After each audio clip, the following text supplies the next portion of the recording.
في نسخة منك عم تحاول تسترجعها بأي طريقة، عن طريق القهوة، الشاي، النسكافيه، أي نوع من أنواع المنبهات يلي عم تحاول عن طريقها تستحضر الثبات والانضباط. ومع هيك فيها شاشة ما عم تقدر تتخلص منها، عم تلجأ للنوم لما يحافرك التفكير، عم تلجأ لشيء تسمعه لتعدل مزاجك، عم تحاول تهرب من الناس لتشعر بالسكينة، ومع كل ذلك عم يزيد تشتتك وضياعك، لأنه بالحقيقة عم تحاول تهرب من حالك. الشيء الوحيد اللي لازم تواجهه لحتى تقدر تواجه العالم هو أنك تواجه حالك، أنك تاخذ قرار يطالعك من الضياع يلي عايش فيه.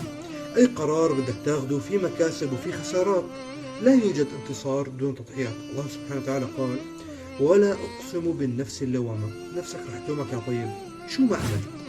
وما بيخلي هالتفكير واللوم يوقف إلا أنك تتعامل مع الماضي على أنه درس، وعلى المستقبل على أنه غيب، وعلى الحاضر بأنه هبة من الله سبحانه وتعالى.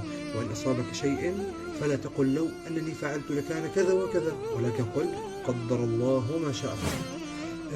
أو كما قال صلى الله عليه وسلم: ربما أن تنال ما تحب ولكن ستنال ما هو خير لك. ودمتم في رعاية الله. فواصل وللحديث بقية.